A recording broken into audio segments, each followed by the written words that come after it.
Welcome to Podsongs, where we interview inspirational people in service to others as inspiration for a new song.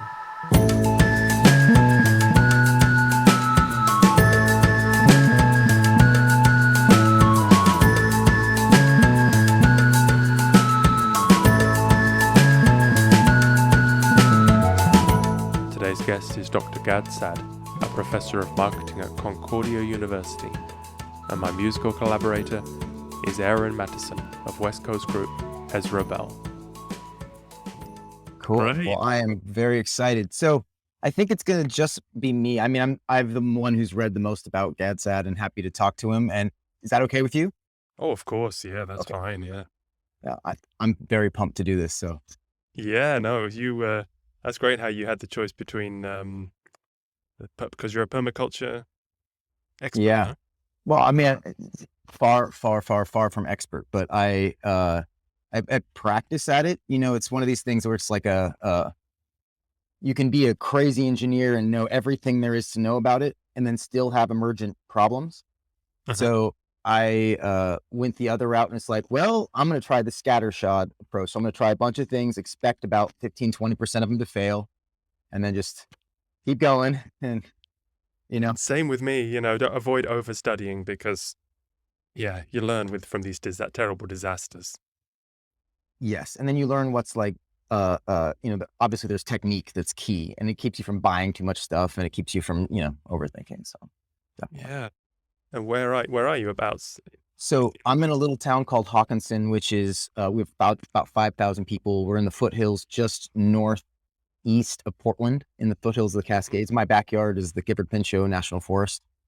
So I can literally hop on my motorcycle and drive to the PCT, like right over here. And then I can go all the way from all the way to Canada, and then all the way down to Mexico in my backyard. So That's not too shabby. And so you've got Portland as well. You can go into town if you need. yeah. So before COVID, I'd be in town 4 nights a week. So it's about 35 minutes for me from downtown Portland. Okay. Yeah. Oh, that's so cool to have the best of both worlds, because I'm in Italy here, and yeah, I mean, it's great. I have all the countryside, but there's no real culture of, Western culture. Yeah. This is one of the things that, I don't know, it's one of like top of mind for me right now is I've lived here all my life. I buried my dad in the backyard. I inherited this property from my parents, Oh, yeah. never wanted to move. But the main reason that I like this spot is because, it's proximity to Portland, Mm-hmm. and Washington for the most part. Its tax laws are good, and it allows homeschooling, and it does a lot of things that are really important to me. But without Portland being there, there's a lot of other opportunities in the US, that for the same kind of money that I'm paying to live here, I could live on 300 acres, in Idaho. So, Yeah, but that's a lot of land to take care of. I mean, I've got a very small garden, and well, I'm on 10 now, and I love it. It's all about using animals to manage your land, because you can't do it. So if you put up good fences, then you can let critters do it all. But don't you need to be like? Isn't it good to? Could you do you do the farmers markets? Oh no, I just live off of my. So actually, what I do is I can grow animals, so like sheep and chickens and ducks and geese and fruit really well here without Okay. really any additional input. So I can trade that for other things that I need. So I don't farm everything. I don't do vegetables because it's a pain. So I'll take all my eggs and I'll trade for vegetables. I thought you were doing vegetables. Just that's immediately what I thought, but no. Yeah. So I do like herb garden perennials, like stuff that'll last. But there's a lot of effort that goes into making, Yeah. your work, like your little spot's a lot of work, right? I probably do less Yeah. work on my 10 acres because my sheep do all of my pruning, and I have orchards, right? So the sheep run through the orchards and pick it all up, and they, so You're a smart cookie. that's the permaculture thing, right? Just trying to Yeah. engineer the work. I'm a musician, right? I'm on the road all the time. I can't be here, so I can't work the way that most people do that kind of thing. Right. Well, I've planted a lot of fruit trees, and I've got artichokes, and Right. I tried to, but in the south of Italy, I mean, we have so many fruit trees and nuts, so you can get a lot. You'd be surprised how much you can get from a tree. So, Oh, it's amazing. Yeah, Yeah. it's literally tons. You know, Yeah. I literally get tons of apples every year. It's just like Yeah. yeah, it's fantastic. Yeah. And so what else do you do when you're not on the road then? Are you- So so I have a program that I take students that are transitioning away from public schools that want to do homeschool. And so I work with kids that tend to be like really, really high functioning or a little bit on the like maybe on the spectrum or a little bit uh, just underserved by public schools. And their Mhm. parents often want to pull them out of public school and they don't necessarily know how. So I do a project based homeschool program that basically supplements whatever areas that the children need. And I basically give them a blueprint by which the parents can live their lifestyle and make sure that the curriculum for their kids is part of the day routine so that parents can like work from home and not actually have to we don't do school. We don't do school. We do projects so that the kids avoid conflict and that kind of thing. God, we could do a whole podcast episode on that. That's fascinating. Oh yeah, I love it. It's my main calling. I was underserved by the public schools and Um, my mission in life is to be that dude that I wish I encountered when I was, 10. And I've done that for lots of kids and it's just like, okay, it's all gravy. I've taken kids that were really, really smart and being told that they were dumb and Mm. opened them up. And now they're in college and kids and happy. And, it's just like, that's all that really matters. Wow. So there must be a big upsurge now because of COVID. A lot of people are forced to homeschool, and then afterwards they like it. Is that right?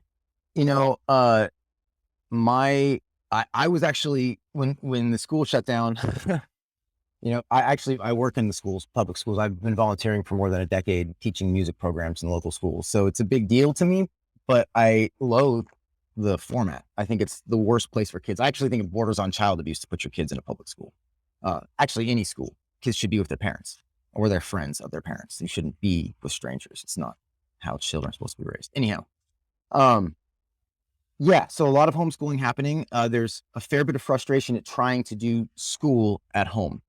I don't think that it's possible. I don't think it's desirable either. Mhm. So the parents that decide not to school at home and then realize how fun life is to just travel with their kids and play with their kids and have their kids come to work with them and do projects and start an Etsy account or whatever.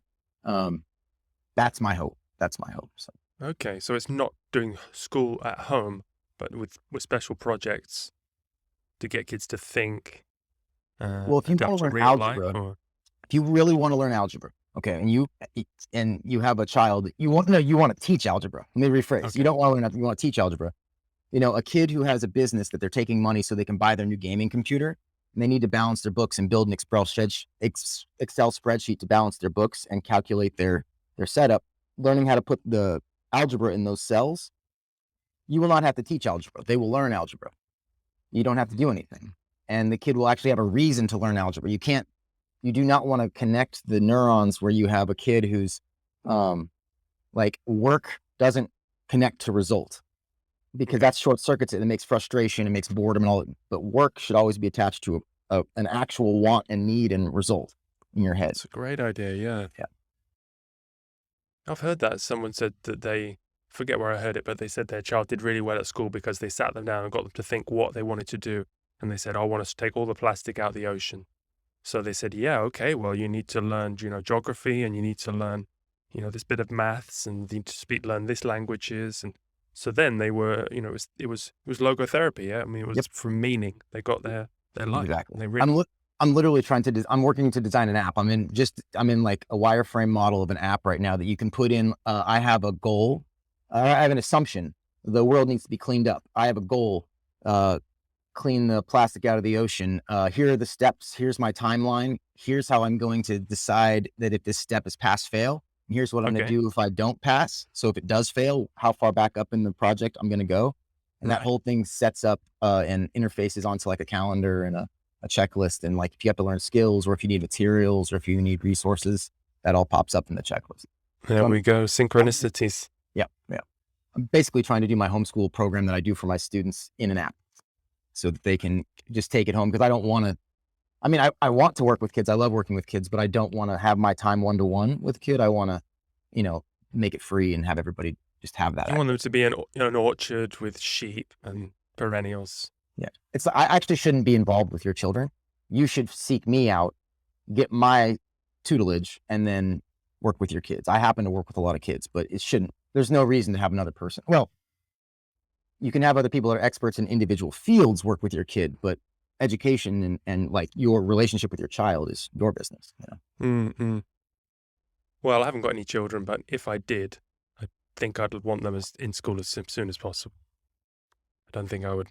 Having them at home all day would just, drive me crazy. What if having them at school and getting them away was just basically part of a project, right? You have a need as a parent, the child has a need to be educated. So you combine both those things, hold them as true.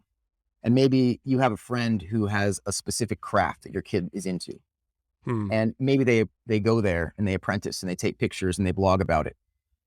Right. Oh, well, there you go. I mean, apprenticeships and learning a skill like, that's a great thing. Yeah, we're too focused on, everyone wants a media degree or something like that. Well, the guild program there in Europe, has a long history of making very beautiful and substantial things. And there's absolutely nothing wrong with the geometry and the physics that was learned by making a cathedral.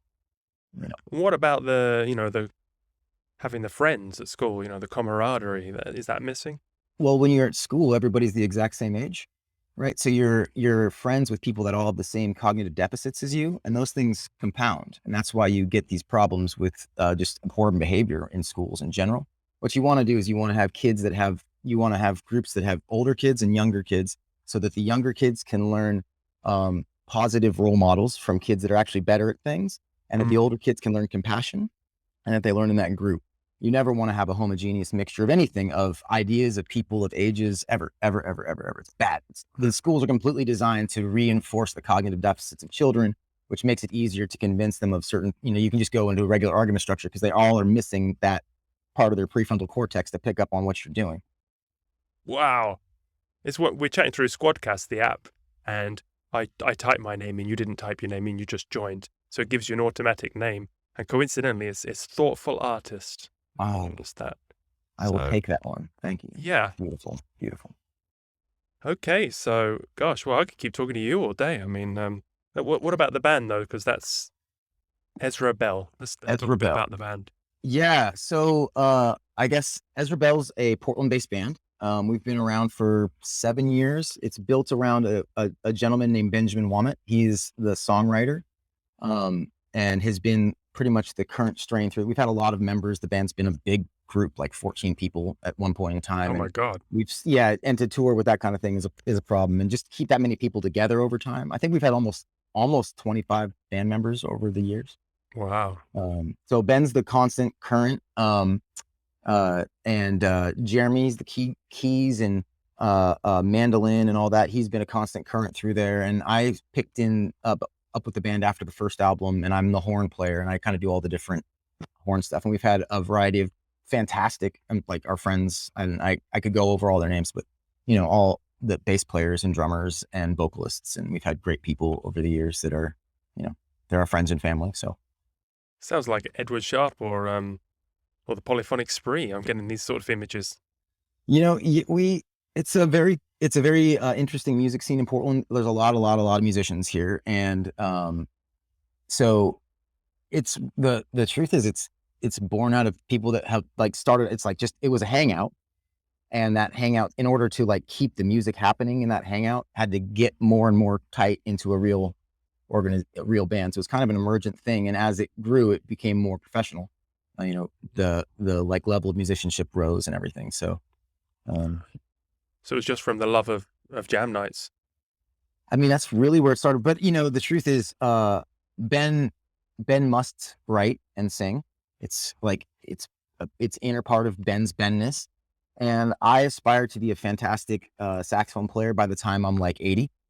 So I'm going to be playing music as much as I can for my entire life. And I've played with some of these guys that are in their in the jazz world that are they don't say anything, and they just come in and they're just they're an order of magnitude better than everybody around. It's like, I want to be that guy. That is so cool. Those jazz guys, so annoying. Yeah, I don't really do I can play jazz and stuff, but like it's not my thing. But I love that world, and I love I love just being around people that are just fluent in their craft. That's just the best thing in the world for me. Is just being, and I don't even care what it is. I really don't. I love seeing that level of skill and really it's just time. It's when people just put singular focus and time into anything. It's amazing, and it could be a Rube Goldberg machine, and I don't care. Like it's all your attention. Like that's neat. Yeah, I wrote a song called The OK Plateau, and I think that applies to a lot of musicians. We get on this level, and we're good. We can play with all the local people. We can play along with any song or something. Mm-hmm. But yeah, to go to the next level, to start studying again and improve is not something I guess that applies to everything. Yeah, it's true. It's true. And that gift of also, I think musicians are lucky because we can find a new tool to apply our musicianship to. So you can pick up, I picked up a Hammond A3 organ. Just a friend is like, there's a beautiful one. It's going to be destroyed. You should take it. It's like, yes, I'll take it. And it's like, okay, I don't play the organ. That's not my thing. But to be able to sit down and spend a day doing something you're not good at and then focus and like be able to completely take your attention. But that's a huge blessing, Yeah. So. Okay. And so Gad Saad we're going to chat to. Oh, yes. I'm super excited to talk to the Gad. Yes. So I'm the sexiest man alive and all these good things. What are you going to do? Yeah. I believe he could do the beer commercials. It's like when I don't destroy people with my ruthless logic and beautiful complexion, I drink Tecate. I don't know what his beer of choice is. It's just well, there's your first question. There you go. And I hope you've got a ton of questions because you've read all his books. So I'm going to let you. I'm trying not to have a ton of questions. I'm trying to have good questions. So yeah, I mean, yeah. Would you like? I'm sure he can groove. He can groove. Don't worry. Yeah, it's like. I'm much more concerned about my competence than his. Okay. So what particularly, because I know the name, but because it's a great name. Ezra Bell? No, also Ezra Bell, but Gad Saad. Gad Saad. Oh yes. So you don't know about Gad Saad too much? Not too much, no. So maybe you can fill me in a bit. Tell you about Gad Saad? Oh, well, I think it's also good for the podcast. No, I mean it gives us a nice run-in, also for the audience, not just for. Yeah, I understand that very much. So this is a huge responsibility for me. So let me tell you more about like how I understand Gad Saad than trying to say who he is, because I found Gad Saad kind of through the dark web, and I've been following that dark web. What do we want to call that? The intellectual dark web, I believe, is the coined thing. So in the Pacific Northwest, you're going to find there's a school called Evergreen, and it's a school where some shenanigans went down, and there was coverage of that, and there's professors involved in that, and you'll find similarities between the events in Evergreen and the people at Evergreen and stuff that's gone on in Portland, and you'll also find similarities amongst stuff that happened with, say, like Jordan Peterson up in Canada, and you'll find there's just kind of a pattern of behavior, and if you've been watching that, it's been in the news cycle. I mean, I've been aware of it for probably a decade, something like that. And this is like the cancel culture kind of thing. Well, I don't even know if I want to put that on it. I think that there's a lot of different emergent manifestations of basic principles and ideas that people have and behaviors. And I actually think it really just comes down to perception and idea and thought processes and ideology. So I think that there's this is what I think. So that's really not important. But what I can tell you is that Gad Saad is a seminal figure in that world. He has the ability to speak truth to power, and he has the ability, whether or not he's saying anything that's big T capital true, he's right. And I'm going to give it the 2 + 2 = 4 level of certainty. I believe that he's honest in his own presentation. And he is saying, he's definitely doing one of the key things that Jordan Peterson says. He's not lying. He is not doing it intentionally. He may withhold something if he needs to. I doubt that he would do that, to be honest. But he's one of those figures, and he's got a lot of credentials to back it up. And he dabbles in this world of dabbles. That's a funny thing to say. He does not dabble. He's in this world of evolution and psychology and sociology and advertising and business and capitalism and where money and science meet. And that's this really great furnace to burn away bullshit.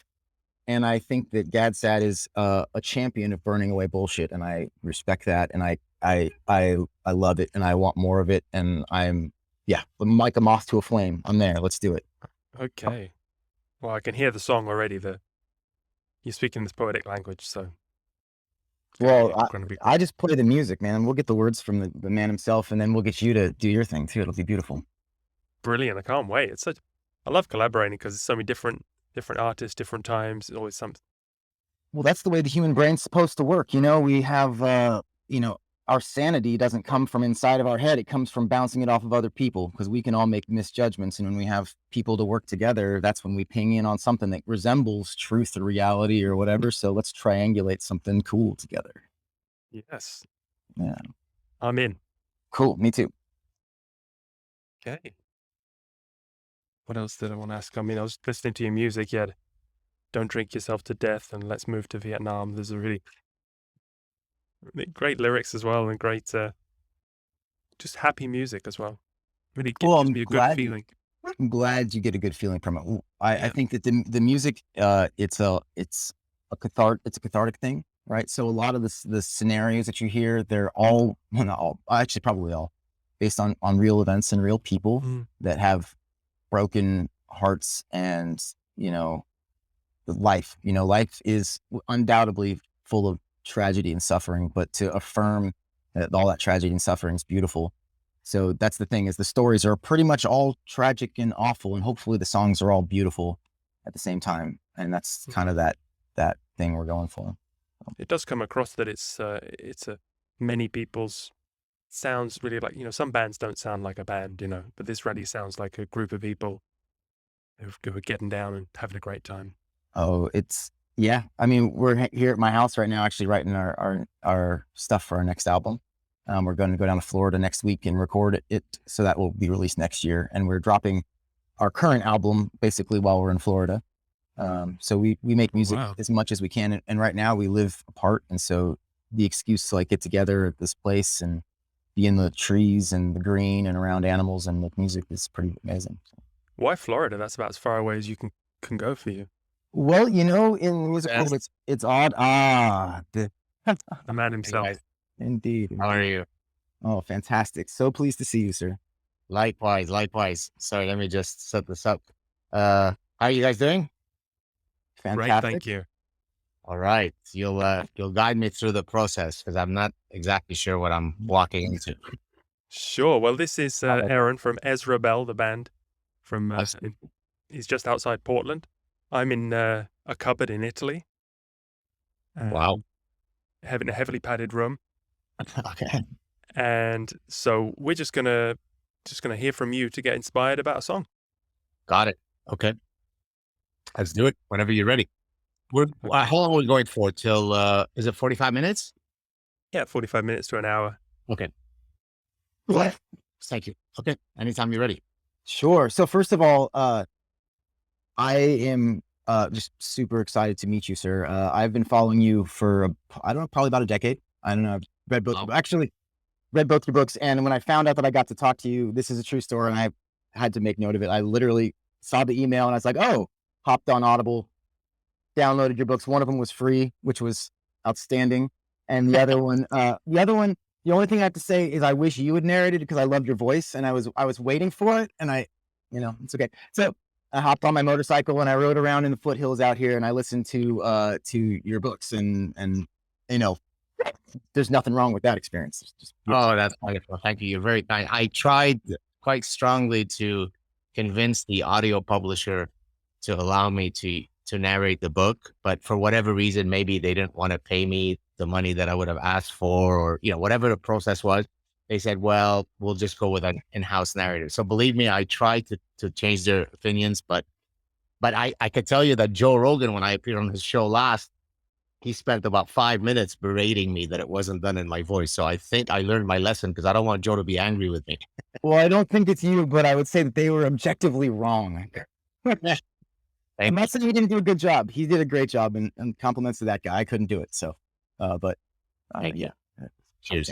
So, all right. So I'm going to do a dangerous, non-lawyerly thing, and I'm going to ask you a question that I have no idea what you're going to answer, or even if you can answer this question. Okay. Okay. So I have a hypothesis, and I'm going to test it right now. So that is, somewhere when you were a kid, I don't know who it was, you met somebody who was world-class at something. And I don't know if it was pottery or plumbing or writing or astronomy, or I don't know, but I bet that I'm right now betting that there was that person. And I want to know who it is, because to me, that's one of the most fascinating things about development and how people become who they are. So there's my first hypothesis. So you're not asking me to recount a story where I actually said that, because I can't think off the top of my head this is a working hypothesis you're proposing. Yes, I'm testing this, and I'm betting that there's this person in your life. I'm pretty sure. How old would I have to be to fit your hypothesis? I mean, I would bet you would be in like the slightly imaginative state. So that would be like pre 8 years old, pre 9 years old. You encounter somebody who was a magician at something. Well, I'm very sorry to then falsify your hypothesis. I can't think of any such person. I mean, I grew up in the context of now. I didn't meet any such person, but I can certainly tell you, and maybe this is not the answer you wanted to hear, but I did listen to a lot of people who inspired me, or watch people who inspired me. And one of whom has subsequently become a good friend of mine within the music industry. Maybe you want to hear that story. I would love to hear that story. So the type of music that I love most is what's called the Philly sound, which is a type of soul music from, well, the Philadelphia area, because there was a bunch of music producers at the time that were writing all the music for, the Stylistics, the Delphonics, Harold Melvin and the Blue Notes, the Ebonies. So this is one type of soul genre, which back when I grew up in Lebanon, I was I was born in the 60s, and I lived in Lebanon until I was 11. So the guys that I would hear were Barry White and the Stylistics and so on.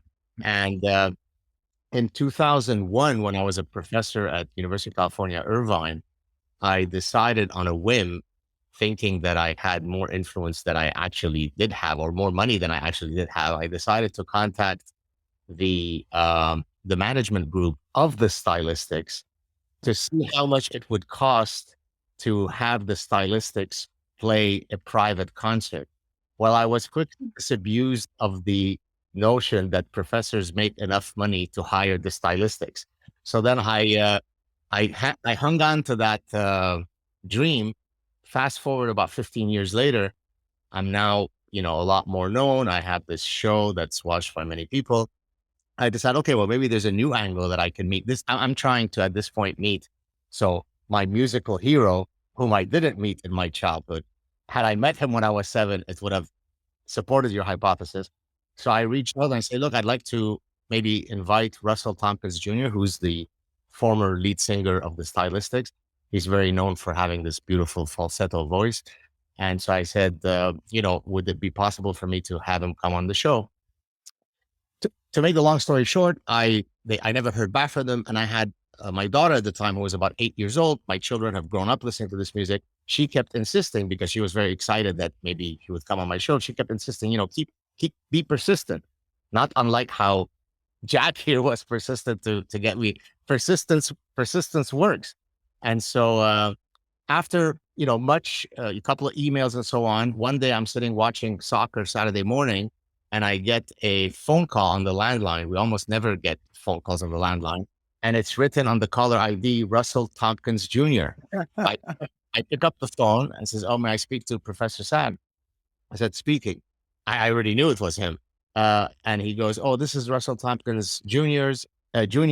And literally my answer was, oh my Lord. And so he ended up coming on my show.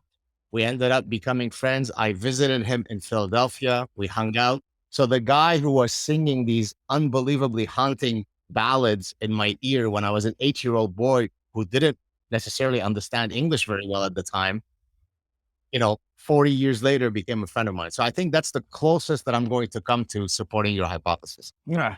Well, I'm not always looking for hypothesis support. That's not the point, right? You want to actually be bold, and you got to put your test out there, and whatever comes out is always good. It's always good. That's the faith of science, right? Exactly right. I love it. I love it. Well, so let me go to another fun question that I have for you, I think. So, I've told people that I'm going to be talking to you and tried to describe what you do to them, comma, to them. Well, you do things to many people, and it's kind of magical what you can do to people with the power of your mind and your words and your just very simple videos. It's quite an impressive lever you wield, sir.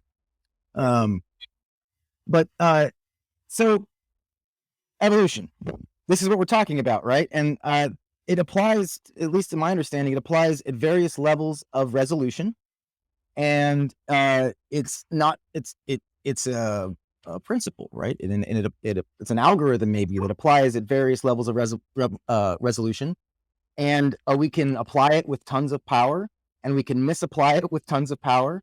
And I guess, first of all, can you give us an idea of maybe flesh out that idea of resolution and evolution, perhaps, if that makes sense to you, and perhaps where we apply it well, and where we as a group, and when I say we, I just mean like, let's go slightly attentive people on average, maybe slightly above average of attention, where we misapply it and where we apply it well. How about that for a question? Yeah, so I'll try to answer it in as close a way as you've asked. So evolution is really an organizing framework that operates at multiple units, levels of analysis. So in that sense, it maybe speaks to your resolution, how you word it as resolution. At the most fundamental level, evolution works at the gene level. In the case of Darwin, the originator of the theory of evolution, he thought that evolution operates at the level of the organism. But then if you think that something operates at the level of the organism, then why would someone jump into a river, risk their lives to save a random stranger or to save two of his brothers? So therefore, there must be something that is operating that's causing an evolutionary instinct to be triggered, that is not operating at the organism level, but is operating at the gene level.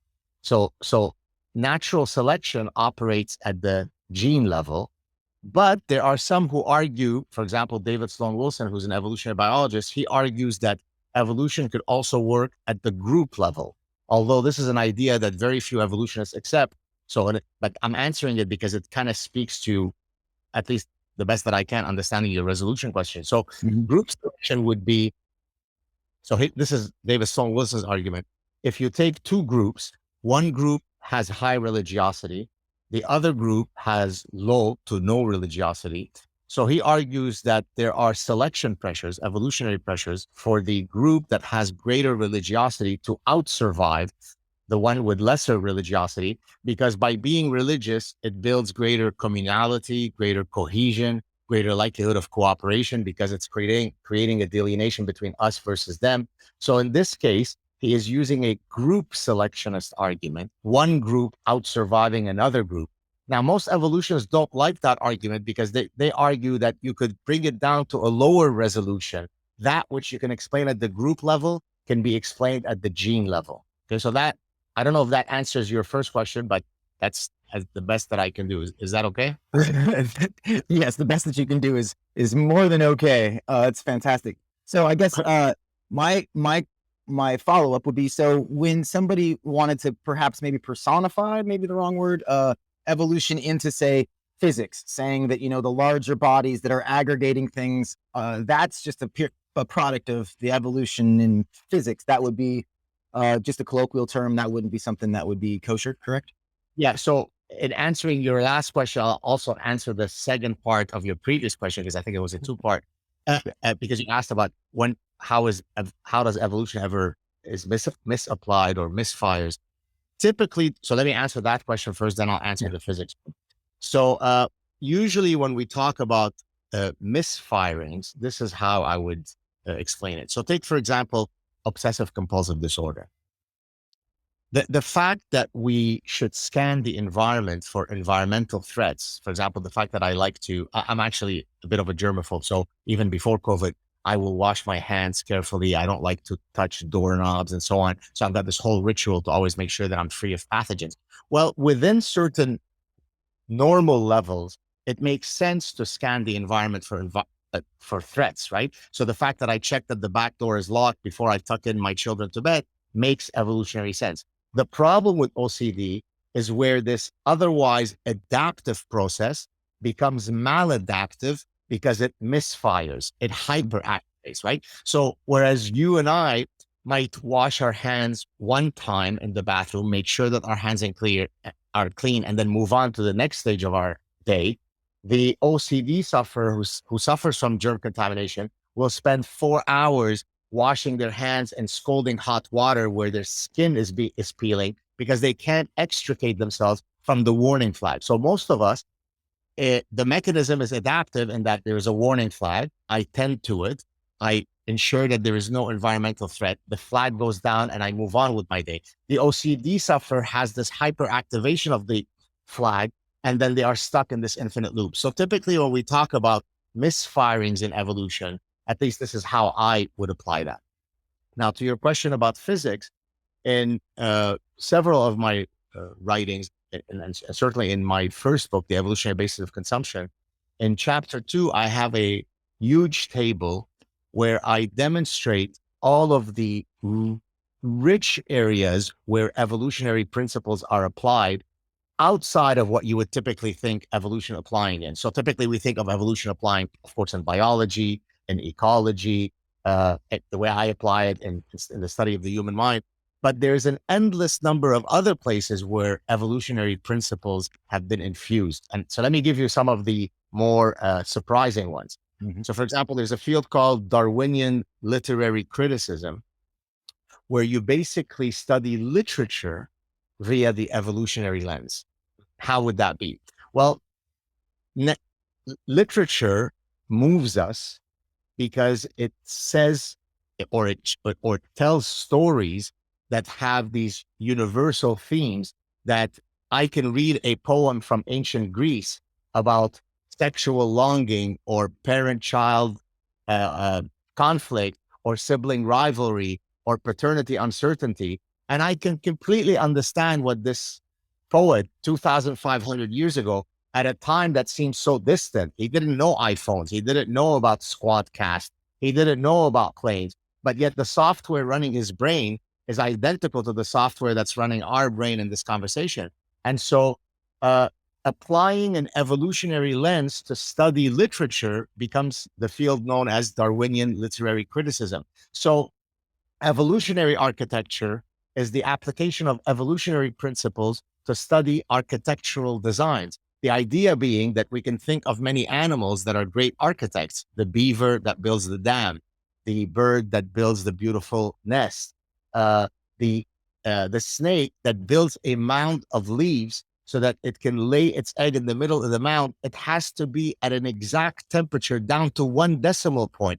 Well, all of our collective brain power in this room could never solve the architectural problem that this snake is able to solve. Well, because they have been evolutionary pressures that have caused its brain to be able to solve that problem. Well, we could take these evolutionary principles and apply them in the human context. So for example, there's a field called biophilic architecture. Biophilia is the innate love of nature. So simply by creating buildings that have more light that comes in, natural light, right? By building where there's the sound of water, where there's greenery, it actually has a profound effect on people's sense of well-being and so on. There's a great study that was published about 40 years ago that showed that if you take 2 groups of people that have had the exact same surgery, and one group you put them in a room that simply has a window to the world, I mean, a window to the world, and the other ones you don't put them, just that manipulation causes how quickly they recover and so on. So evolutionary theory can be applied in any context where there are biological beings that are doing cool and interesting things. Now, what amazes me, and forgive me for the long-winded answer, I hope I'm not going too long.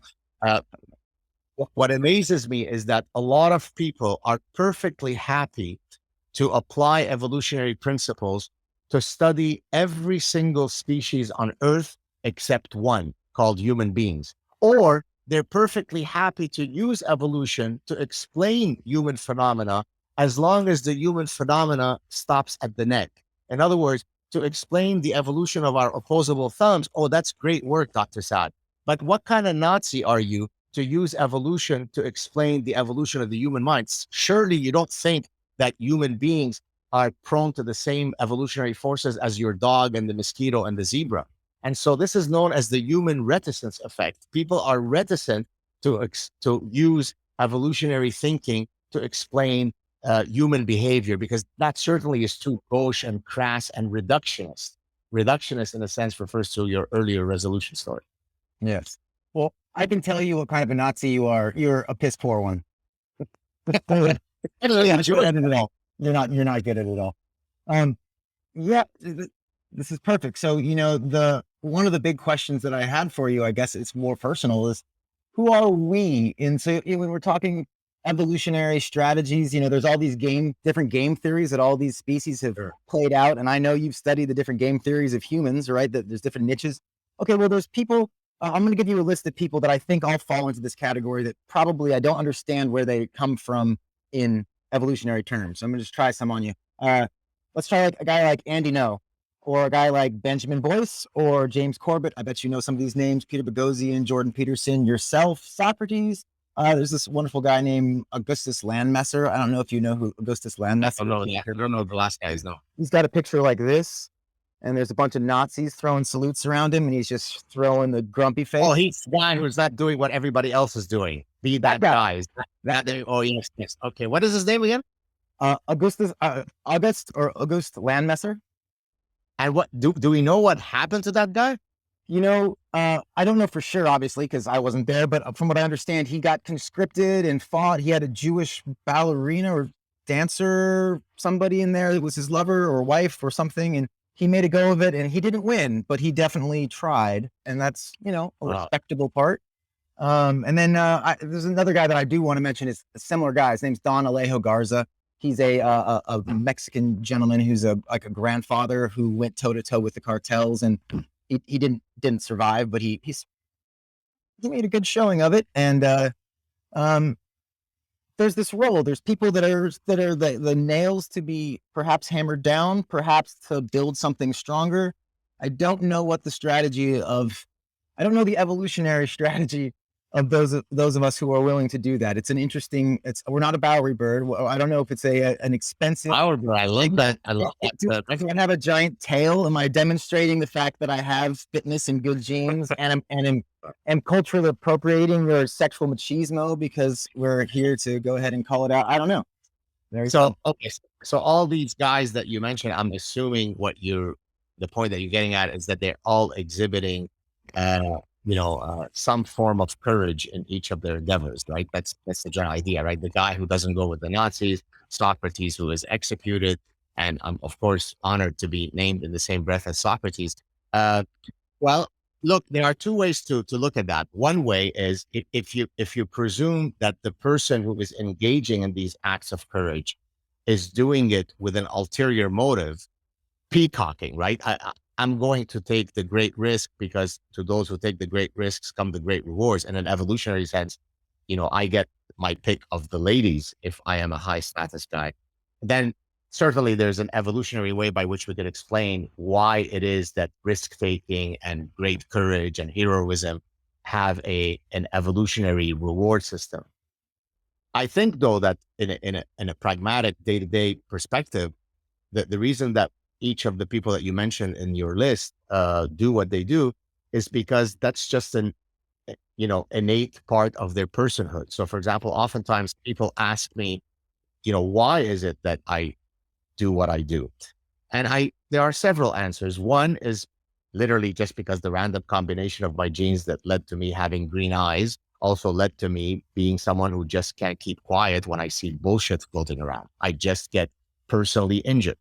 I'm also someone who, while very affable and warm and, very kind, I'm also someone who can be combative, right? So I am incredibly gentle and sweet. If you are sweet, I will go to my death defending you. But if you cross me, I will get you. I will get your ancestors. I will dig up your, that's just my personhood. I mean, and I don't mean that necessarily in a violent way. I mean that I'm dogged. I'm pugnacious. I'm combative. I'm not afraid. I always say there are two types of people. When there's a lady who is being accosted violently in an alley and screaming for help, there are those who pass by, pretend that they didn't hear her cries and scurry along. And then there are the few who say, wait a minute, this is not right. I'm going to intervene. And so when it comes to fighting for truth, fighting for scientific integrity, I'm the guy who stops when truth is being mugged in the alley. And so I just think that, some people have the set of qualities whereby they just answer the call. Jordan Peterson said, I don't like this compelled speech bullshit with gender pronouns. I'm not going to stand for it. Andy No said, I hate all this Antifa hypocrisy. I'm going to stand against it.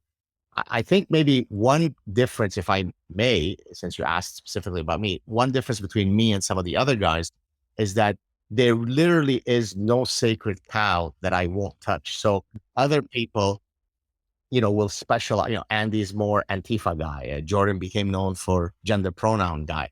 I go after any bullshit, right? So it could be, Islamic theocracy. It could be radical feminism. It could be, feminist glaciology. It could be any bullshit that is an attack on things that I consider to be primordially important. I will come after it. Now, sometimes that gets me into trouble in environments that require a much more gentle diplomatic language. So some of the administrators, at my university, will never look at the substance or content of what I do, but they'll get really, really worried that I retorted to some idiot who's been, hounding me for 7 days, and I call him a schmuck, or I call him an imbecile, or I say, you know what, I'm going to report you to your wife's boyfriend. So if I say something like that, but Dr. Saad, isn't that unbecoming of you as a famous professor? Well, no, it's called I am a human being. I'm multifaceted. I could be fun and jovial. I can be austere and professorial, depending on the situation. I could put on different hats. I could use different persuasion strategies. I'm a multifaceted character. And I think that comes from a sense of self-confidence in my personhood. I don't have to always be smoking the professorial pipe while looking into the air and pontificating for people to take me seriously. I can also act like a buffoon and be self-deprecating. But for that requires a costly signal. It requires that you're truly, it's a form of peacocking. I'm so confident in who I am that I present myself to the world without any modulation, which, by the way, is exactly what people hated about Donald Trump, right? Because Donald Trump, as I've explained both in The Parasitic Mind and in other places, represented an aesthetic injury to the anointed class, right? They are different from the great unwashed, right? Because they speak a certain way, right? So Obama, he is austere, he is majestic, he has a mellifluous voice, he has a radiant smile. Now, it could be that every single syllable that he's ever uttered is vacuous bullshit, but my God, does he look good saying it? On the other hand, Donald Trump is someone with whom I could totally agree on his positions, but he's an ogre. He's disgusting. He speaks with that Queen's grade 8, language. He disgusts me. I revile him. And so this is exactly, I'm going to use a prop here. This is a memory stick, but I'd like you to presume for a second it's a cork of a wine bottle. So there's an expression in Arabic that you may or may not have heard me use before, but it's very apt to describe what we're talking about. This is called getting drunk simply by smelling the cork of the wine bottle. What does that mean if we translate it? It means that I'm so weak that I don't actually need to do the effort of drinking the wine to get drunk. I simply have to take a whiff of the cork and I'm already drunk. That's exactly what's happening when people are succumbing to the Obama effect or to the Donald Trump effect. They're not worried about the substance of their positions. there's the substance of their positions might be perfectly in line with theirs, but they are drunk by the I hate him. He disgusts me. Right. I don't know how I got to where, but there you go. No, it's fascinating. Actually, there's two points that comes to me, and one is in your book. You're talking about how if you over scare somebody in an ad, or if there's too many naked folk in a beer commercial, it will override the message and it will turn them off. You can follow that. I feel like there's a high degree of like, it's that calibrating that fact, and depending on what your personal fortitude is for actually, I think humor, but the ability to like engage in banter, it kind of changes that calibration. So where people are reading disgust when they see Trump, it's like it could also be read as funny. Right, exactly. By the way, the example that you gave when you said calibration, so I as you correctly pointed out, I refer to this in the Parasitic Mind. In my next book, so I'm giving you a little scoop here. I have a whole chapter on what is referred to as the inverted U. Inverted U is, if you like, the mathematical form of exactly the idea that too little of something might not be good, too much of something might not be good, but there is some middle point. So, and as far back, and I referred to this in the Parasitic Mind, as far back as Aristotle, he had pointed to this in his great ethics treatise, where he talked about, say, the soldier, if he is too cowardly, well, then that's very bad. If he doesn't exhibit any courage, then he's cowardly. He's on the bottom of the curve.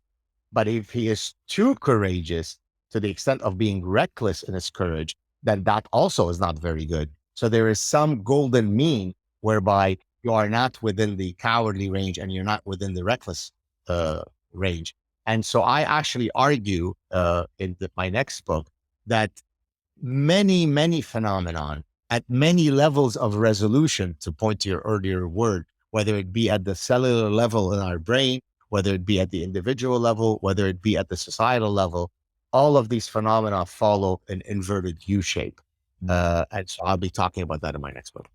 That's great. I guess the last, I mean, I could go on with you all day, and I would love to, but let's move on.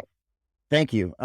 So we were talking about our role as perhaps instigate that strategy of where you're up there and you are doing a proof of the peacocking idea in the positive way, right? So you were showing that you do in fact have a depth of resources that would enable you to be so prominent in the field of predators, right? So I live in Washington, and we had Washington State, which is much more beautiful than Washington D.C. And but we have some similar problems. But I've lived here not my whole life, but pretty much my whole life. My dad's buried on the land that I inherited, and I care deeply about what I do here, and I've been working in the community for decades with the schools and with kids and all that stuff. But even if you have a nice peacock tail, you have to know when to run away from a wolf, right? So, what are these threshold things that you think we need to be watching out for as stuff infringes? Like for me, I know like homeschooling children to me is like, I wouldn't put my kids in the hands of the state, and open them up to that. And, I'm the kind of person who's prepared for decades to homeschool. So I will not let that slide. If I'd move over that.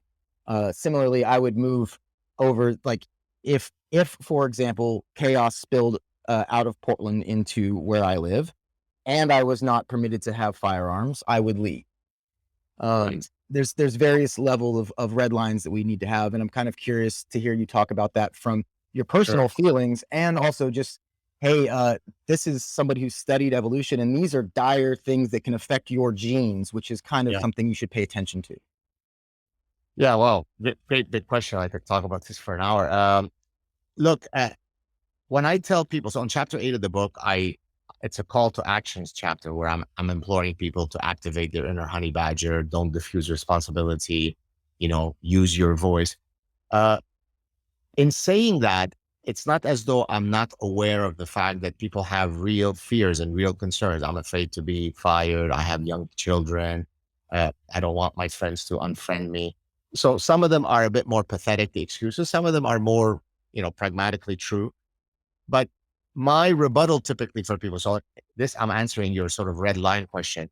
My rebuttal to them is, the young men who landed on Normandy and knew that most of them would be mowed down like little insignificant mosquitoes by the, the German machine guns, didn't say, I'm only going on this mission if I'm guaranteed safe passage. In other words, every war, whether it be an actual physical war or in this case, an ideological war, that is no less important, by the way, because if you eradicate the foundational values on which the West is built, you will end up having the same chaos as that from which I fled in Lebanon and in Somalia and in the Balkans and so on.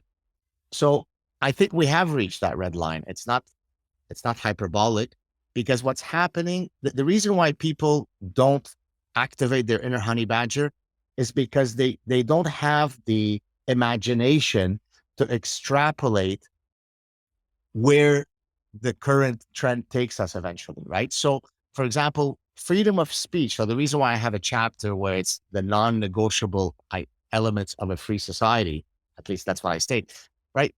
Freedom of speech cannot be tempered by hate speech, right? Because then anything that triggers me becomes hate speech, right? So short of you having a direct incitement on violence to a particular group, nothing is hate speech, right? This is precisely why I, with my personal history, having escaped the Middle East, a Jewish person, support the right of Holocaust deniers to spew their bullshit, right? I mean, there is nothing that could be more offensive to the sensibilities of human dignity than someone to reject the Holocaust, right? Because historically it is, clearly documented, and it is the most grotesque, industrial scale level extermination of a people. So what could be more offensive than someone saying, oh, that's just a Jewish plot to gain sympathy. The Holocaust never happened. Yet if you want to live in a free society, you have to grant affordances to the worst possible speech. Now, you can't say, let's go to the synagogue and round up the Jews and kill them now at 2:00. Then that's incitement to violence. But you could be wrong. You could be a racist. You could be a moron. You could be an imbecile. That's the price you paid.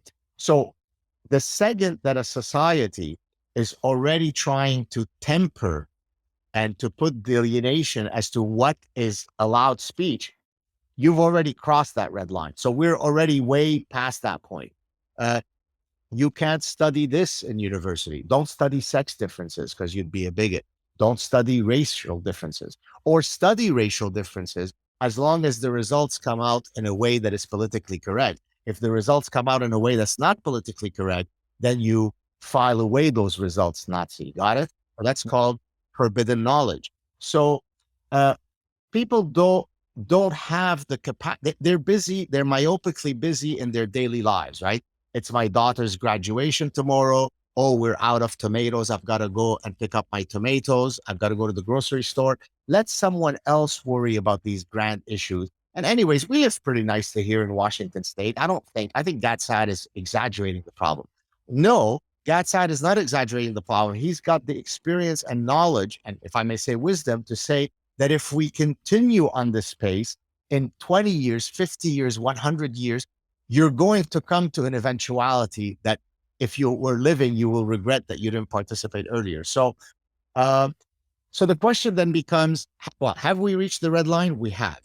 There's like the parasitic mind is basically stating that here are all of these parasitic ideas that has already led us to have crossed the red line.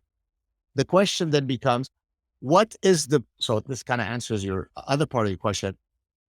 When do I interfere or intervene, right? Or how much should I intervene? Well, some of us have larger platforms and are more courageous. So we're going to walk with all of the testicular fortitude that is required and scream to the world, I don't give a damn, I'm going to speak the truth.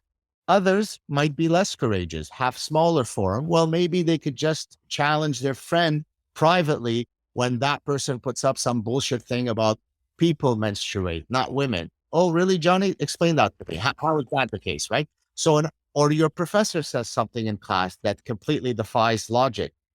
Excuse me, professor, may I offer an opposing opinion and you could tell me how I'm wrong?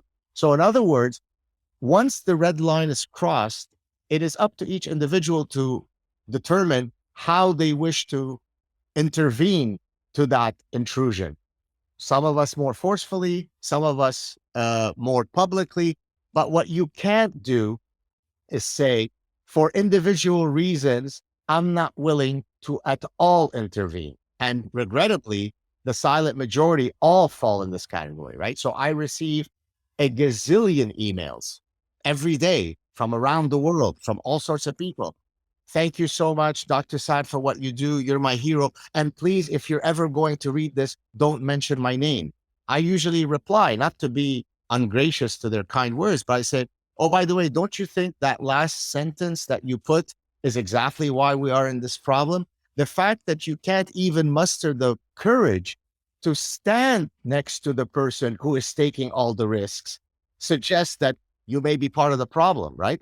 So we've crossed the red line. The question is, how should people intervene? Look, I'm going to have a guy on my show in a couple of, I don't know, maybe next week. We haven't decided yet. He wasn't at all a public figure, but maybe you guys have heard of him. His name is Andrew Gutman, I believe. He is a private individual. You know, he's not a broadcaster. He's not a public professor. He was a nobody in the public eye who decided that he lives in New York City. His daughter goes to one of the poshest, Manhattan private schools, and they're teaching all this critical race theory. You know, white people are all innately evil and so on. And he wrote this unbelievably eloquent letter. Do you guys know what I'm talking about? Do you know this guy? Are you aware of him? Tell me more. Yeah, you really need to check out this guy, Andrew Gutman. I think the school is called Rarely. I hope I'm not mispronouncing it. And he just wrote this incredible letter where he was chastising this nonsense. I mean, stuff that I've been warning about for 2 decades, people are finally waking up to. But he didn't have to do that, right? Because by doing that, his kid now was going to have to leave that posh school. If he wanted to be myopically selfish, he would have said, well, I'm going to keep quiet because by this kid going to the school, then she'll have an in to go to Harvard. Why should I be the one taking the risk? But he looked at the curriculum that his kid was coming home with, and he said, I'm not going to stand for this bullshit. And so even though there was a personal cost to bear, I mean, he wasn't going to be executed as though he were speaking freely in the Middle East, but it still required an act of courage. Now he's appeared on Tucker Carlson, and I'm not suggesting that he did it for the fame, but rewards come to the people who take the great risk. Now, you're not willing to make your letter public, reach out to the school superintendent privately, right? So in other words, we still live in a quasi-free society. Just exercise your voice. 2 things have to happen. First, grow a spine. Last I checked, human beings are vertebrates. They're not invertebrates. So don't be a mollusk. Don't be a calamari. Actually find that there's this thing called a spine. Find it. The other thing you should find, so first find the spine. Second, find your testicles. We do, whether you're a male or female. As far as I know now, some women have testicles and penises. I just found out in a new biology class. It's no longer correct to say, men have penises and women have vaginas as they're being taught in grade 3. That's old Nazi biology, because your sex is not determined by your genitalia, apparently. Okay, fair enough. Speak out in whatever way you can. So the reason why I keep hammering this point is because people feel as though unless you're Joe Rogan, therefore you have the biggest platform in the world, the biggest pedestal, or you have many, many degrees so that people can listen to you because they respect you. Why should I speak, Professor? I mean, I'm just going to martyr myself for no reason. But okay, speak privately. When your friend on Facebook says something stupid, challenge them. When you're at the pub, challenge the person next to you. In other words, use every opportunity to at least engage in a conversation. And when I usually tell that to people, at least it empowers them because they know that I'm not asking everybody to become the next Joe Rogan. I'm just saying that within your limited sphere of influence, contribute to change. Now, if everybody does that, then I think we'll get rid of all of these parasitic ideas by next Tuesday. If people don't wake up and do that, it's going to be a slow ride to hell. Wow. Yeah, I couldn't agree more. And, you know, one of the main levers that I personally, and this is aside from my work in music, you know, I'm a homeschooling advocate.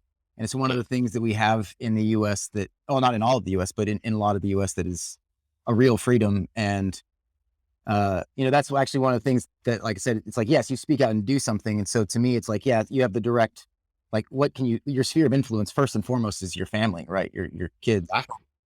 And then, Well, you know, go ahead. Forgive me for interrupting you. I'm really sorry. I'm just trying to give you as much content as possible for Please, you're fantastic. Thank you. Yesterday, I posted, I don't know if you saw it, a less than 1 minute satirical clip with my very young son. Did you? What is that? This squirt gun versus doll.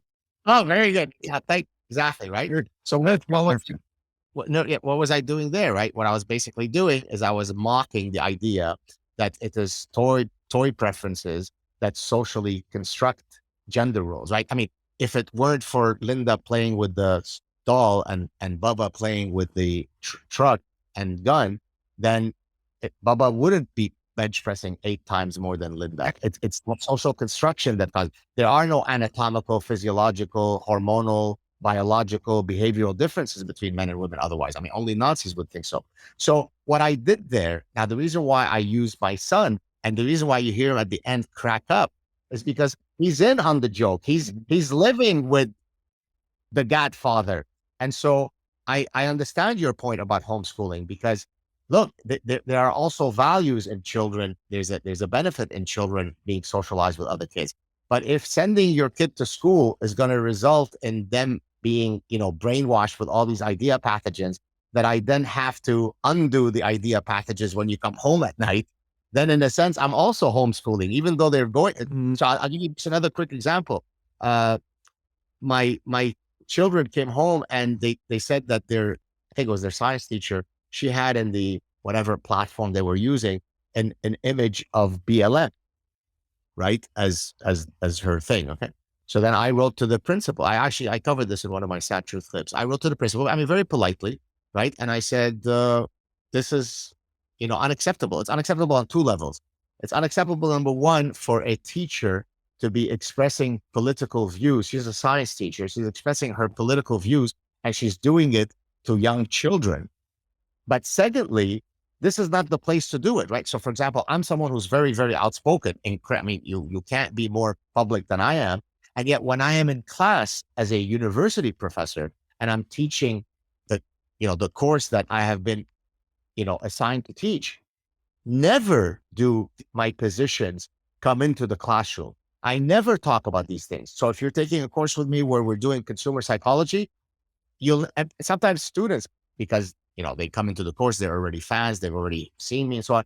They will try to ask me sometimes questions that are unrelated to the course. Even if privately, I will say, well, this is great, but as long as you are my student, and we're discussing in the dynamic of my being your professor in this course, let's restrict our conversation to that. So I create a very clear delineation between my role as a professor who's been tasked to teaching you this particular content and my public outreach, my public engagement.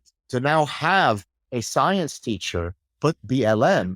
And by the way, I asked the principal, I said, do you know what their positions are? I mean, do you buy into their Black supremacy? Do you buy into their anti-white hatred?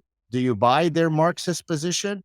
Are you for the eradication of the nuclear family? But she can't hear all that. All she knows, to go back earlier to this getting drunk, is Black Lives Matter is for Black people. So Professor Saad, are you not for Black lives? So that's the level of infantile cognitive thinking, right? So I want to show that I support, fighting against racism against Black people. Therefore, I don't take the effort to understand what BLM is. I just put a nice symbol of them on my page. and therefore people will think I am woke and progressive. So I totally understand your position about being tepid about having these teachers get access to your kids. I hear you. Wow. Well, I guess, uh, I, you know, I- let me just throw one in your wheelhouse, right? So there's these red lines and there's these things that are free, and freedom of speech being one, freedom to educate your kid how you want, perhaps freedom to not be to be forced to medicate your kid in various different ways, or be forced to be medicated yourself. Well, I live, like I said, in Washington, and just to the other side of us, we got Idaho, and they've got a few more freedoms than we do here. But it's still kind of gray area in Washington. We still are better than lots of places. I don't know where you live. I'm not sure how good the freedom of speech is, or your right to protect yourself, or to educate your family, or I'm not sure how sacrosanct your ability to take care of your own bodily integrity and health of you and your family and your wife and kids. What are you doing up there, sir? Well, so the different rights that you mentioned are different stories. So I'll share a couple. So in 2017, I went through a very tough period where the number of death threats that were coming my way were really on hyperdrive. And even though I think someone who generally has been able to escape much of the ire that some of the other people in the public eye have gotten. So, Jordan has received a lot more hate than I typically do. And people have actually asked me, well, what's the secret to you not, being canceled and so on? And I often will joke and say, oh, it's my infectious smile and my warm personality. There are all sorts of reasons why, and knock on wood, why people haven't come after me. Although I do get quite a few, but when you have a very large number of people, 99.9% love you, even if it's 0.01% who come after you, 0.01% of a big number is still quite problematic.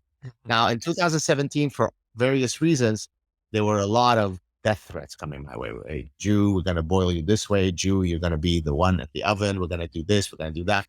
And so, I had to take them seriously. And so I had gone to my university and I put together a dossier of the top, 30 death threats or whatever, and like a little montage compilation. And I'd like to see that. yeah. So I would come into the university and I would have to be escorted by security. When I would go to my class, they would lock it such that, students can leave the class, but if they wanted to come back in after they left, you'd have to let them in. And then I would be escorted with security. And so that the fall term of 2017 was very stressful for me, because even though I'm very mellow and courageous guy and so on, I was almost starting to suffer from like an anxiety thing where I would go to class not knowing where they were going to come after me to cut my throat. I go into an elevator. Is this it? Is this where they're going to get me? And then when I would get back into the car, when my wife would pick me up, I would literally kind of put out an existential sigh of relief, because I lived for another week until next week's class. And so I had gone to see the head of security at my university. Oh, by the way, my university they were really wonderful in how they handled the situation. I had a person from HR, a senior person from HR, come with me, accompany me to the Montreal police, not the university security, but the actual Montreal police, to file a report with all the death threats and so on. So when I had gone to see the head of security of my university, who was in his previous career a general in the Canadian military, I asked him, is there a way? Can you help me? Is there a way that I can have weapons? Is there a way for me to get a gun? Because I don't want to. First of all, I'm someone who has internal locus of control. I want to, I'm very much sort of the American free spirit in that sense. I don't want the police to protect me. I have a right to protect myself, right? That's the way I live my life. And he said, well, listen, I was a general in the Canadian military, and I would have a very hard time getting a permit for a gun. So the reality was that I just have to walk around. If they come to behead me, then hopefully I can quickly pull out the phone and call 911 and the police can come and protect me. And if they can't, well, sorry, off with your head. So that which I escaped in the mid 70s from Lebanon was potentially coming to haunt me in Montreal, Canada in 2017.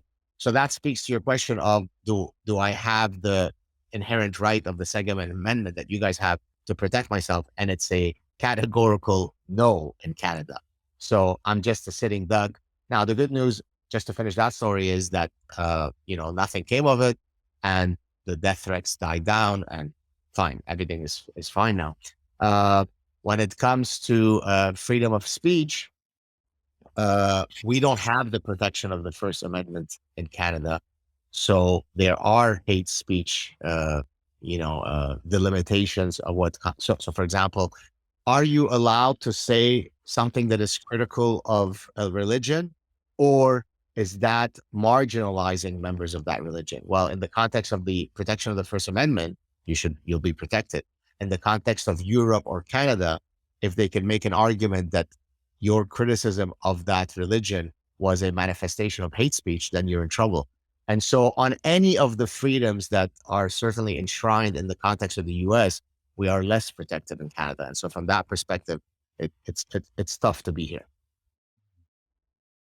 Yeah. I mean, it's interesting because as an American and being like a disarmed society is like, I live in a rural area. We have cougars, we have bears, we have real reasons to need guns, as well as the fact that it literally takes 45 minutes for the police to come to my home. Like, not even the police, it's a sheriff. The idea of being disarmed is really uncomfortable. I don't like traveling through states where it's like you literally have to surrender your ability to defend yourself. And if you've never had the ability to defend yourself, I suppose, or maybe you have an imaginary ability to be a ninja and defend yourself, I don't know.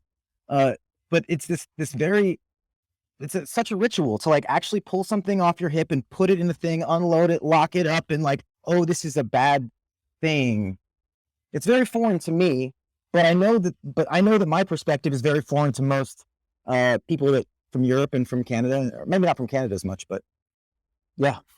Well, I'll tell you, there's a story that I mentioned in the Parasitic Mind, which I subsequently did a Saad Truth on it, like a clip. And then I started receiving these incredible emails from people in law enforcement and military who then told me that the dreams that I was having is known as the warrior dream. I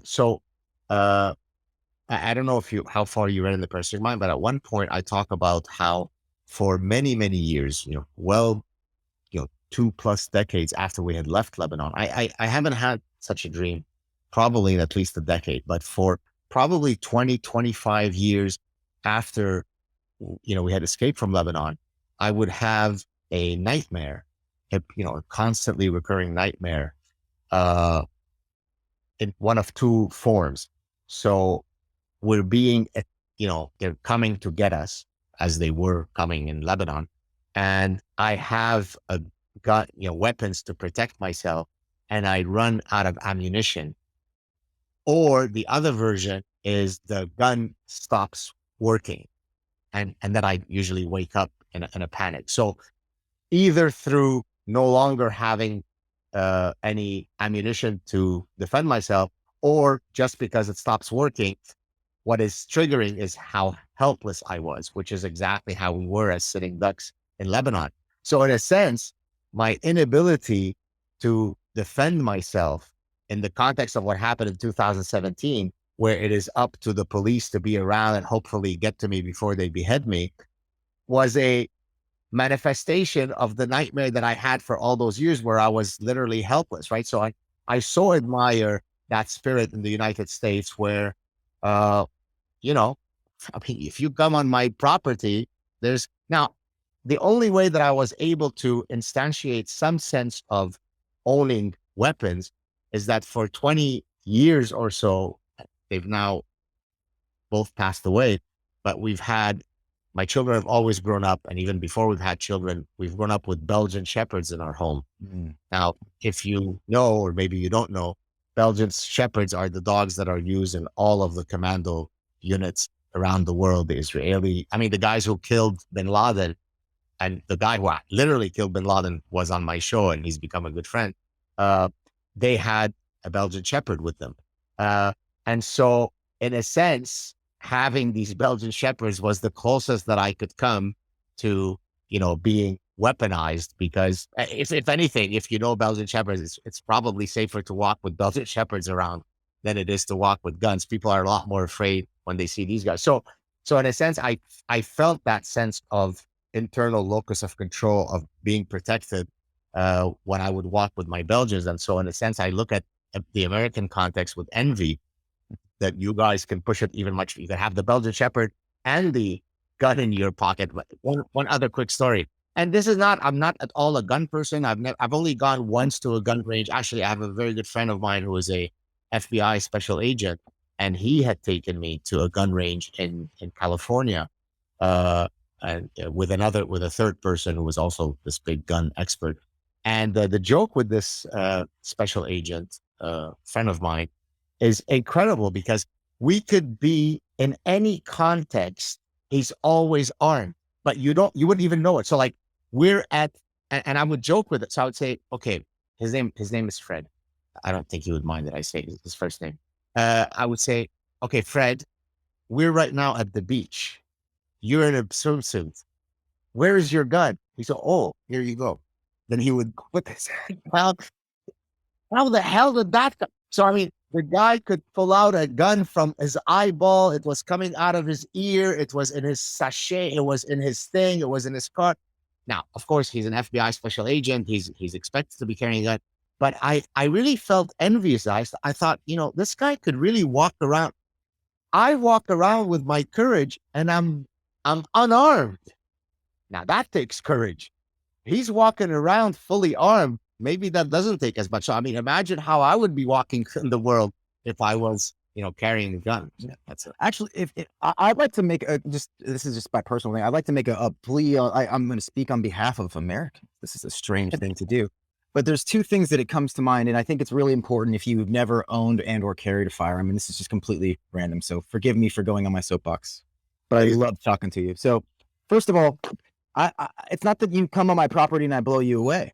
It's that you can come onto my property. You're invited. It's all great. It's all open. It's my property. And if somebody comes on the property without my permission, I can ask them to leave. I can make them to leave. I can protect you as a host. And it's that Bedouin thing. It's like when you come here, it's my responsibility to keep my people safe. So it's not a stay off my property. It is the opposite of that. I mean, I'm sure there are people that have that mentality, but who cares about those people? They don't have any friends. So that was the one thing, and the bravery point carrying a firearm. And actually, I've had this brought up to me multiple times. And the truth is, if you have a firearm, you ought to be, and if you think it through, you are more conflict avoidant, because you know what conflict is, and it makes you more peaceful. It makes you less macho. It makes you de-escalate. It makes you leave, because you know what real violence is. And one of the problems that I see in my local area amongst the difference between where I live in an unincorporated town outside of Portland and when I go into Portland is that people think of things as sport and as games, and violence in the country can result in a knife or a gun. And the idea that you can LARP and that there's rules to violence and that there's a code of etiquette once you've stopped somebody in a vehicle and begin carjacking them, and that there's politeness at this point. That to me is a big risk, and I don't like people being confused about it, and I don't like people thinking that people with guns are aggressive. It's like you flee, and then at some point someone's trying to kill you. And well, I guess isn't it similar with guys who are big martial arts experts? People think that they're picking a fight with everybody, whereas in reality, if they've learned sort of the philosophy of whichever martial art they've been practicing, that usually teaches them to be, avoidant of conflict and to be zen and so on. I mean, same principle, right? Yeah, this is my exact point. And it's actually one of the things that you do with your words, right? Like you can be sharp, you can be critical, and you can go after somebody in the jugular, I've never seen you go after somebody who either hasn't earned it or shouldn't be, can't take it. It's like, if Thank put you so much for saying that. You, as in the movie Brokeback Mountain, I can't quit you after that tunnel. I usually say that jokingly when someone really gets it or gets me, because I'm never just frivolously mean to someone or attack them or spicy. Usually, you have to be taunting me 85 times, and this is what really, frankly, pisses me off. Oftentimes, I mean, one of the things that, if I can be critical of my university, is their inability to recognize that exact point that you so kindly intimated, which is, you know, they don't see the context where I might pull out a spicy thing, right, and go for the jugular. All that they see is that, you are a professor. But by the way, when I'm doing this, I'm not a representative of the university. I'm doing it on my own free time, on my own right? But to them, because they are so much in this kind of academies, politically correct, diplomatic language, there is no context where you should be pulling out the proverbial gun. And in this case, my words, right? Or even if and I always tell people, even when I attack you on Twitter, it's usually with a smile on my face. It's in a sense, I'm just playing. I'm being more spicy, but it's never mean spirited. It's never meant to demean someone. Look, if we go into the MMA arena, it's going to involve some violence. We can then hug it out after. But yet I've had people contact my university because we started getting, exchanging some spicy back and forth on Twitter. And then they felt so threatened by me, even when they lived in Australia, that they thought it was, I expressed this in the parasitic mind. I even include the tweets. So this person is so the opposite of anti-fragile, that even despite the fact that, look, if you're going to start going back and forth with someone on Twitter where you're insulting them, they're insulting you, that's part of the ritual of the combat. When he lost the battle, he then starts escalating to try to get me fired. So think about how dark that person's heart is, right? Let's suppose he had succeeded. Okay. And now he couldn't fire me, but let's suppose he had done so. Imagine what a terrorist that person is, right? So what would that mean? My children wouldn't be able to eat. Well, because I called him a, imbecile schmuck. That was too much. He lost face. So he now starts filing a complaint with my university. And then at the time, and I discussed this in the person fine, I said, are you the person who contacted me from the university? I was very polite with her, but I said, so are you genuinely now contacting me off hours because you think it is within the purview of the university's power to dictate what I, as a private citizen, can do on my private Twitter account? So that if I were to see you walking out of the pharmacy with your daughter and you say something to her in a tone that is too curt for my liking, I should be able to report to you, to the university, because I don't like your tone. And right away she understood and said, okay, well, thank you very much, Dr. Saad, blah, blah. So, but that shows you the overreach that, this woke cancel culture stuff can lead, rather than the university laughing off this person. Wait a minute, you're in Australia and you are filing a complaint in Montreal because of an exchange that you had with, what does this have to do with your employer? But if he felt emboldened to destroy your life because he lost an interaction that was public. So it's grotesque. And at least I'm doing my small part to try to change that ethos. You're doing a very large part. I want to make sure that you get to have the floor. And if there's anything you want to talk about or plug or where you're at, please do. Thank you. Well, I'm working on my next book that I think the first draft has to be submitted by next spring. So it probably won't be out till early 2023. It's the general topic of the book will be both a personal and scientific treatise, if you'd like, on how to live a enriched, content, happy life. And that came to me. Now you might say, well, there's been a million books written on this. Well, it's what makes it unique is my unique scientific take, but also my unique personal experiences and how I've achieved happiness, how I climb to Mount Happiness. And so I go through various chapters where I offer hopefully some valuable tips on how to be happy, how to wake up every morning, sort of rubbing your fingers, your hands in excitement about the looming day. It's not a definitive treatise on how to be happy, but it's certainly ones that if you implement them should at least increase the likelihood of you being enriched and happy. So that's the next book. It came to me. I never thought about, writing a kind of self-helpish book, but the idea sort of was simmering in me because I saw the power that my platform afforded me when, I might share some advice that I think is quite obvious. And yet, 20,000 people say, "Oh my God, thank you so much for that insight." To me, it seems, well, telling you to get off the couch and have personal agency is so deep. I didn't think so, but yet it shows you how, how much guidance people want, especially from someone that they trust, that they like, that they appreciate, that they respect. And so as I noticed the power, frankly, of the platform, I thought, there's a lot of cool personal stories that I've gone through, that I've dealt with, that might offer some empowerment to people. Let me take a shot at writing such a book. So that's the next book. I hope people will check it out.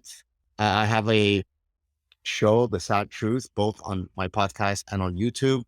I'm all over social media. If you want to follow me on Twitter, it's at Gad Saad, SAAD. I have a public Facebook page. So hopefully you'll follow me. And I look forward to seeing what your magical song is going to look like. I have no conception what it's like. Neither do we. Neither do we. Yeah. We'll figure it out together. So how do you, so maybe I can ask you before I let you go, what's the process? Like, so you're the musician. So if I say something stupid, please forgive me. But there are the lyrics, and then there's the actual music, the melody and so on. Are both of these generated as a result of our conversation, or did you already have a melody, but it's only the song lyrics that are kind of come out? Oh, no. We kind of channel the whole thing. So we just kind of sit in a very dark room after here and just kind of feel what came from this interview, and it just whatever comes. Like, you're being serious? You're not being facetious? Oh no, 100%. Yeah. Oh wow. So, and how is there one of you is doing the lyrics, the other one is doing? It won't be. I don't think it's not going to be Philly sound. Let's just say that right off the bat. Probably won't be Philly sound, but what I will tell you. So Jack, I think your lyrics and guitar mostly. Is that correct? Yeah. Yeah. So I'm a horn player. So my world is different. So I let the guys who write the lyrics go into their little dark room and come out with something super profound and soul reaching. And then my job is to listen and then respond. And that's how we do. And it's actually very similar to what we're going to do with this thing is, the lyrics are going to come from, they're going to listen and they're going to respond, and I'm going to listen to what they say and I'm going to respond with music. So, I'm sorry, go ahead, Jack. It goes through various stages. So you might come away with a lyric, a verse and a chorus, and a kind of a melody, but then you take it to the musicians and it really develops into it goes through a second level of evolution as well. I mean, I love what you guys are doing in the following sense, and I actually talk about this in my next book. So at one point in the book, I discuss, what I consider to be the two decisions that you'll make in your life that will either impart the most happiness or the most misery on you, and that is choosing the right mate and choosing the right occupation, because most of your life is either going to be spent with your family or at the job. If either of those bring you, or both bring you great happiness, or either of them bring you misery, then you're either going to be one or the other. And so in the part where I'm talking about how to choose the right job for you, one of the things that I talk about is, if possible, if you can, I understand that people have pragmatic restrictions, but if you can, choose a profession that allows you to create. Mm-hmm. And so what I argue, and I'm not, and I make it clear, and I wrote the section about a month ago of my next book. I make it clear that I don't mean create, it's just creating, science the way I do, or writing books. You could be a musician and create, you could be a chef and create, right? There are all sorts of ways by which your creative impulse enriches the world. And to me, that process is the most magical thing. That's what gives me purpose and meaning.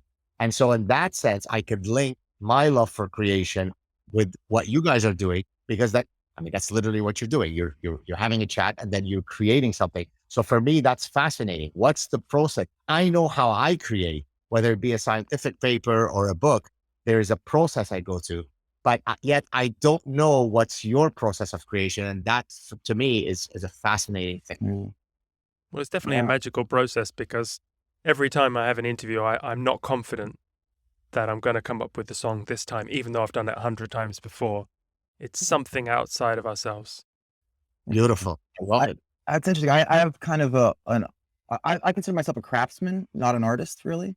I mean, there's some art to it, but it's to me, it's like there's a natural like natural learning component to it. It's like, how did you learn how to talk?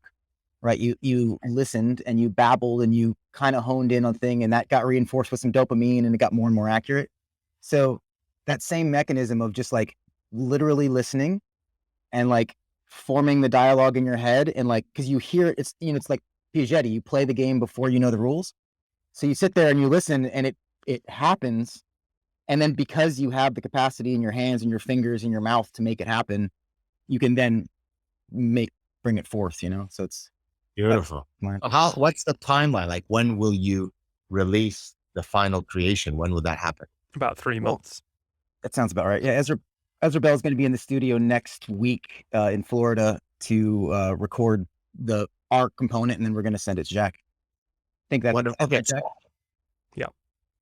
Of course, please send it to me when it's ready, and I'll make sure to promote the hell out of it. So, wow. Well, Gad, it's been a huge pleasure chatting with you. Thank you so much for everything. Thank you. You guys have been a delight, and I'm glad that you kept, if I may say, hounding me, Jack. It was tough to say yes, and it was never because I was being a prima donna. It was always for scheduling issues. So thank you for finally convincing me to come on. I really had a great time, and best of luck with the process. Thanks, Gad. Thank you. Take care. Bye-bye. Bye-bye. Okay, well, I think I got enough notes there. Got all the lyrics there. Oh, good. Perfect. So you want to write lyrics and we want to do the music? Is that what's going to be what we're going to do? No, let's just go with whatever we have. You come up with something, I'll come up with something, and let's just send things back and forth, and that inspires mine, inspires yours. Every time is a different collaboration. So perfect. And did we get the interview you needed to get from him? Yeah, you did a fantastic job. That was brilliant. I really didn't. I could have faked it, but you genuinely were I didn't agree with everything about the guns. I mean, I think you went off a bit there. I mean, that whole crazy thing you Americans have for guns is just it's one of those things. I actually really like to bring it up because not because I'm like way into guns, but because I like to be the kind of person people think about when there's guns. Because like, there's nothing threatening about me. I'm not violent. I'm super calm. I don't drink. I don't have any bravado about it. It's just like, I just, my thing is, have you ever been mugged or robbed or anything like that? No, never. So, if there's somebody around you care about, and you have to rely on the benevolence of another armed person that they don't kill and or rape them, and you are just hoping. It's a very uncomfortable place of being. And you had a bad experience? I've been in that a couple times. I mean, I've never needed a weapon, but I've been there where it's like, by the grace of God, the people around me aren't dead. And I, as I have gotten older and as I've had partners and, the perspective, I don't have kids yet, but when I do, it's just like, I don't know. It's a different perspective. And I think there's the history. But isn't the answer to that mass disarmament rather than an escalation? I mean, so you're assuming that that's possible. And I don't believe it is, because number one, there's just so many guns. Number two, in order to actually get guns out of the community, it requires other people with guns. So what we're really advocating is disarming a portion of people, and only governments have guns. Well, can't you make it harder to get new guns? I mean, make more. There's more guns than people in the United States right now. But can't you make it harder to get a license? I mean, there is a lot. I'm in the south of Italy, and you would be surprised. There's a lot of guns people have in there for hunting the wild boar. Yeah. So, but it's if you look at the casualty list from gunshots in America, is just astronomical compared to yeah. So, Well, I think one of the things that it's hard to understand is that in the United States, it's a huge country, right? It's a huge country. So you're comparing like where I live, comparing it like it's one of the safest places in the world, and there's more guns here than you can possibly imagine. And then you can go to Chicago, where guns are completely illegal. You can't carry a firearm, you can't get a permit, and the gun crimes there are absolutely off the charts. It's like being in Baghdad. It's crazy. So those statistics get lumped into the statistics of where I live. And so the gun-free zones of New York and California and Chicago, Baltimore, all of those places are gun-free zones. And they have the highest shootings of anywhere in the country by a lot. But don't most people get shot with their own gun as well? Or is that another? No. So there's so one of the things is the statistics that you see with gun crime is that suicides are lumped in there. And it's true that if someone does use a gun to commit suicide, it's pretty darn effective. And when there's guns available, people do use guns. Let me rephrase. When there's guns available, men use guns. But the suicide rate in the U.S. versus like a Northern European country with the similar sun exposures and similar economies is about the same. The use of handguns that actually the use of guns that you see predominantly, actually, I think it's about 8 or 10 to 1 are defensive uses of firearms. Police officer pulling a gun on somebody who's got a knife or a gun. So that would count as 2 uses of a firearm, right? The guy with the gun committing the crime and the guy using the gun to stop the crime. So a lot of gun uses are defensive. And actually, when you think in Europe, the majority of gun uses are defensive, right? Because it's the police coming in with a gun to protect somebody. It's just that in the States, there's the police, but then there's you yourself who would have it. And I mean, if you look at gun crime in cities, like it's an urban rural issue. I have cougars in my backyard. I have bears in my backyard. And if I encounter a criminal around here, what they're doing is they're operating a meth lab or a major grow operation, and they're going to roll 4 deep and they're going to have semi-automatic rifles. So it's like, oh my God, what's my backyard look like? I mean, it's super safe here. It's not going to happen. But if I did encounter a criminal, like it's the national forest back there. What kind of crimes go on in the national forest? It's like, it's 99.999% safe, except for those 4 guys out there with Kalashnikovs with a meth lab, like don't go down that road. Yeah, exactly. So that again, a firearm in New York City, a proper rifle in New York City goes through 4 or 5 walls, and you're in an apartment complex. It would be irresponsible to fire a rifle in New York City. Okay. But that doesn't but the actual destruction of the gun is your responsibility. So, you could have a high powered rifle in New York and never fire it, and it doesn't cause any problems. And if you tried to use it for self-defense, you'd be a moron. And should be locked up, right? Because it would go through that guy and 5 other people, and then you should be charged with 7 counts of murder and removed from the gene pool. But anyhow, Aaron, I could get 4 podcasts out of you. I think I love it. You're super fascinating, but I'll let you go. It's been brilliant. I love it, and I'm so pleased to have done it. And if you do need referrals for other people that you'd like to interview with other bands, I'm happy to do that. And please do. You mentioned some names before, and I'm really looking for more artists. So I will put your name out there with my group of folks, and this is a really fun process for me. So it's David Holgram next week. I've already got him scheduled in. I had to have him 3 months in advance as well. Good. So and do you have a good interview for him? No, not yet. I'll do it if you need me to. Okay. All right. Well, I would like more fresh blood. I know. So I don't. Yeah, nothing against you. I know somebody who's not a musician who would be a fantastic interview for him. He's a permaculture guy, but he's not a musician, so it doesn't quite fit your mold. Yeah, I've got a specific requirement. I know, and the permaculture is such a important, huge, amazing topic. Damn. Okay, well, if you get stuck, give me a call and I'll keep thinking on it. All right, mate. Alrighty. Cheers, Jack. And we'll be in touch. I'll just ping you next week. Does that sound good? Yeah, let's do it. Let's do it while the iron is hot. I love it. Take care, Jack.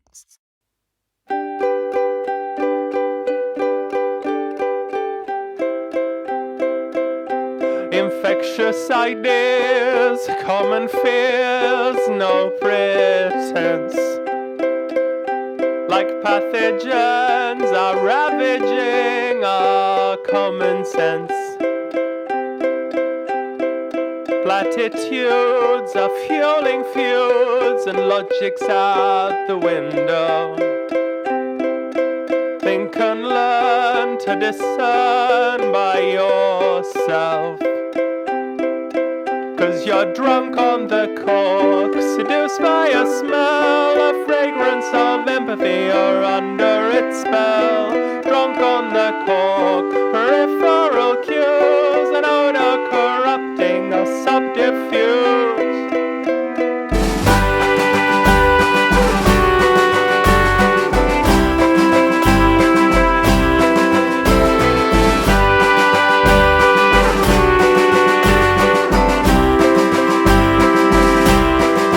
Vacuous, meaningless, semantic shades. The fallacy, no causality, cosmetic over substance. Cognitive bias, verbal liars, enamored by a voice. Think and learn to discern by yourself.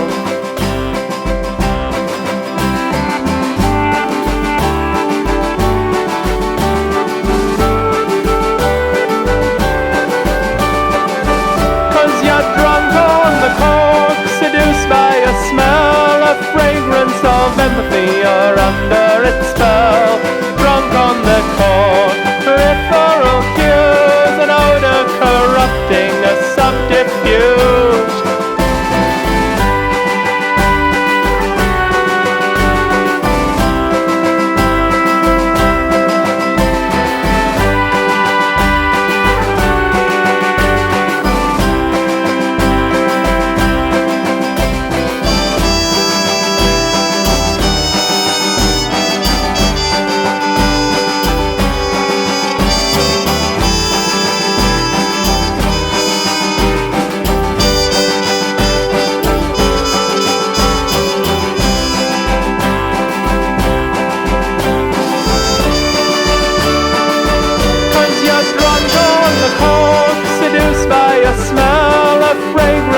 Empathy, you're under its spell.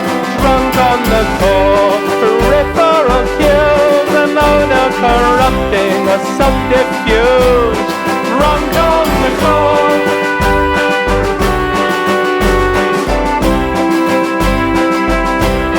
Drunk on the cork.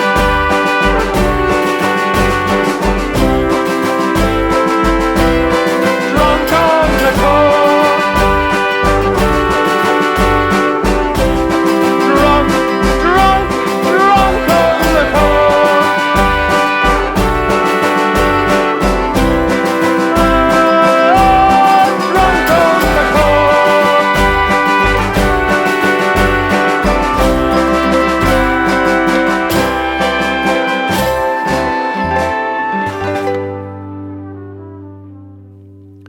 Thanks for listening. Hope you enjoyed the show and the song. If you want to hear the song again, it's available on all music streaming services or for a $1 download from Podsongs.com. You can also subscribe there for our newsletter, for all other news and updates. A big thanks to our musical production team here in Italy, Maurizio Sanecola, Massimino Vozza, and Luigi Falcione, and my researcher, Dori Verbo. Please help us by sending this episode to your friends, sharing it on social media, and reviewing it wherever you can. I also have another show to listen to. It's called The Mystic Cast, and it's about spirituality, UFOs, mysticism, the occult, and the Ethereal Society, the teachings of which led me to start this project, serving the servers, helping those who help others. Thanks again for tuning in. Have a great day.